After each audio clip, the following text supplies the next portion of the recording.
Welcome. Susan Lazar, Hart here, and welcome to Ask Susan. For those of you who I haven't met, Susan Lazar, Hart here.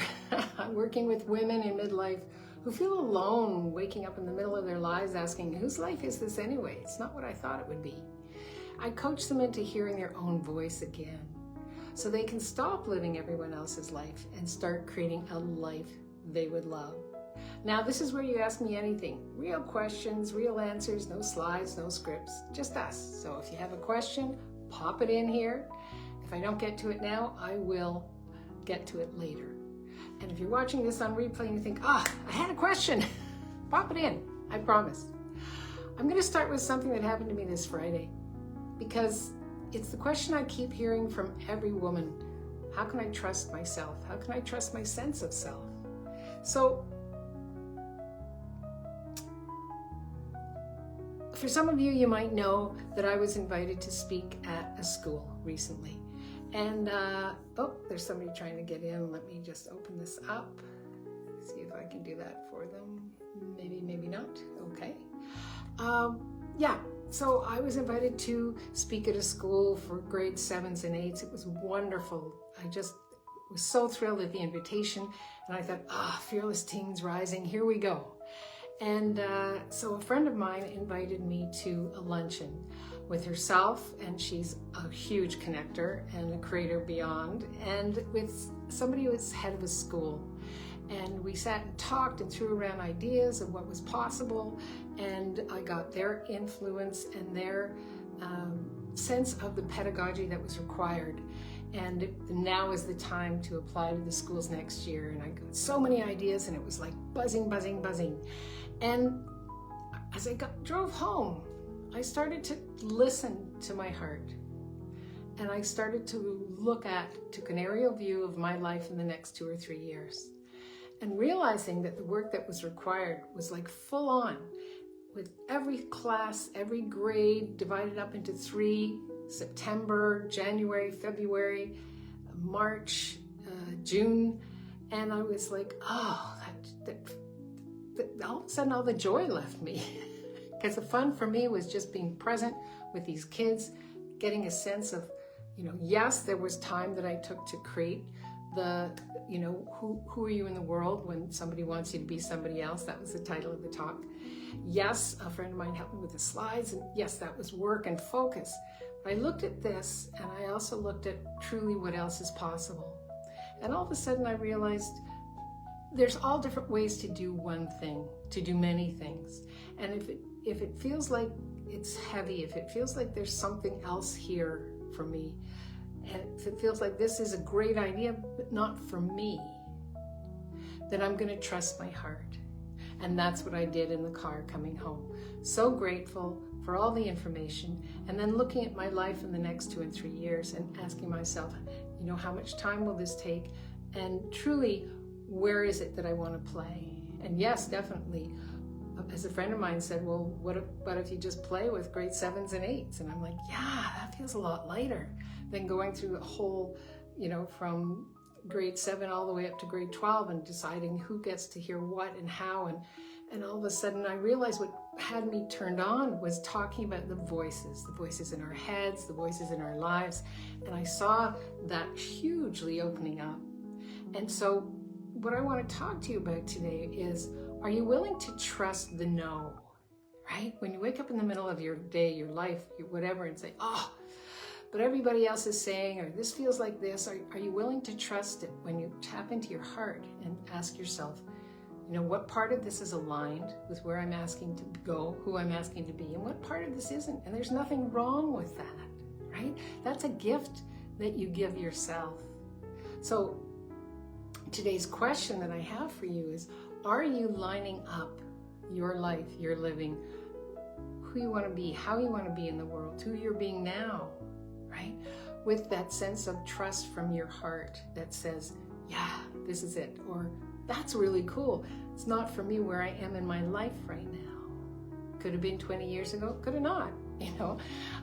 For myself, school was always an interesting place. I went through 3 schools and 4 years in high school. I was supposed to be put in the mentally challenged class in grade 6.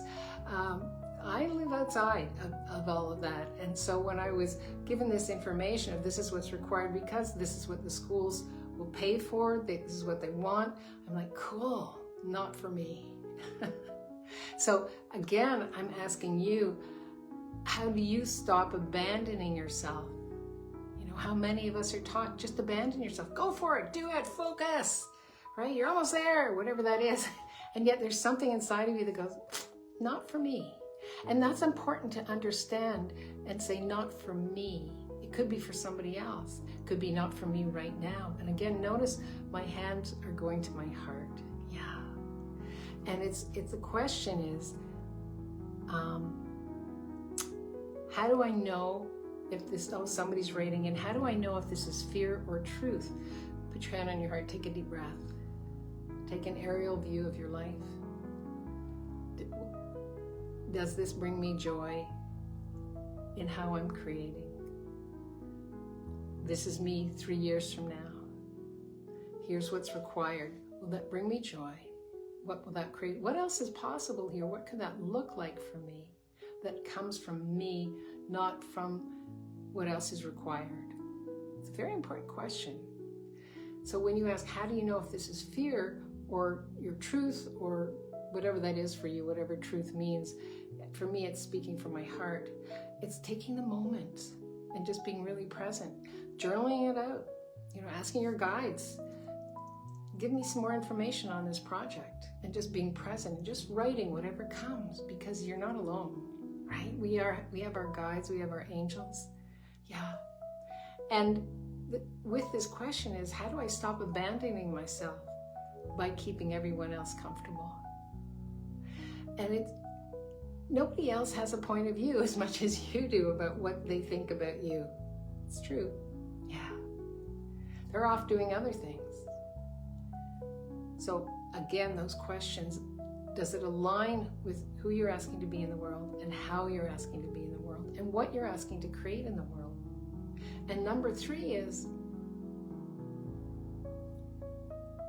what is it that you know that's true for you?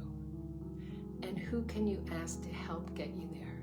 And by that I mean, you know, is there a mentor? Is there, you know, for myself, I have mentors. I have an accountability group. We meet once a week and just checking in on each other. Do you have that for you? It's so important. That's what the Fearless Rising community is all about. It's about being present and rising up together. So I want you to put your hand on your heart and ask these questions. When you're asking, oh, is this fear? Or how do I know if this is really for me? Does this feel like me? Would I choose this if nobody knew? Would I choose this if there was nobody else who knew? Yeah.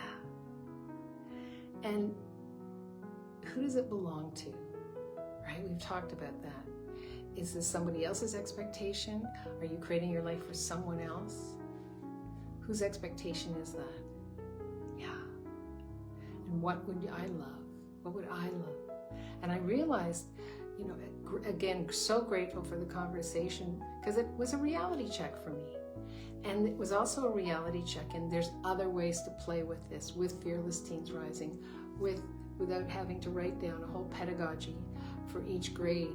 And what could that look like? I'm going to find out. I'm putting it out to the universe. It's like, this was so much fun, that awareness that people need people, right? And that's what the awareness that I had talking with those kids. There were no cell phones. It was just us having this conversation and asking them, okay, what was your biggest takeaway? What could this look like for you? If you actually chose to be you in a world that wants you to be someone else, which isn't a lot of different from waking up in the middle of your life, in midlife, saying, oh my God, this is not at all what I thought it would be. And it's okay. It's okay. There's nothing wrong with anything, because this is a journey. Yeah. Like many people say, Susan, you've lived lots of lives in this lifetime. Yeah, that's what it's for. It's to discover. So when you wake up in the middle of the night, in the middle of your life, asking, wow, whose life am I living? Ask yourself, really start writing, whose life am I living this for? And what about this works for me, and what about this doesn't? So this is the work I do with my clients every single week. 1-to-1, 3 sessions a month, 6 months, intensive One spot is open right now. I'm offering it for you. If this rings for you, if this sings for you, book a call. The link will be in the comments. And let's just have a conversation. What is it that you're waking up in the middle of the night wondering about? Is it your relationship, your finances, your life, your living? You know, people often say, I don't feel anything. I don't feel a passion anymore. I don't feel my purpose. Well, here's a little something from me to you. We're taught to look for a purpose, but you actually came here on purpose. You chose this life on purpose. And by waking up every day, by breathing, by how you start your day is how your day begins. That's one of my favorites that I play with all the time. That's, you know, we're having this conversation on purpose. Yeah. So let me see in the comments below. I'm just going to check in on Facebook here and see if anything's popping yet. And if not, you know, I check in every day. And I'd love to hear from you and see what it is that you're asking about in changing how you create your life. Especially, as I say, when you wake up in the middle of it, it's like oh my gosh, this is not who I wanted to be. And it's not to negate who you were, and it's not to negate what others think of you. It's just to tap into you. So here's to creating lives we love living. Yeah, one bold question at a time. What else is possible is another one of my favorites. Until we meet again next Wednesday, #replay, pop in your comments, pop in your questions. If you're checking this out on our YouTube channel, Susan Lazar, Hart, Fearless Women Rising, I have all the Ask Susans over there. Come on in, pop in a comment, subscribe, like, tell a friend. Because you know what I always say, when 2 or more people are gathered, wow, what can we create? Live boldly, love greatly, and be that fearless leader you came here to be, because the world truly, truly, truly needs more of you and that special sauce, and not less. Mwah. Big love.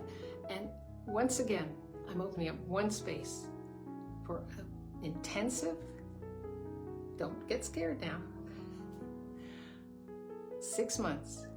We're going to be meeting 3 times a month, and we're going deep. And we're going to start with what is your one bold request of you. And we're taking it from there. Mwah. Big love from Montreal. Bye-bye.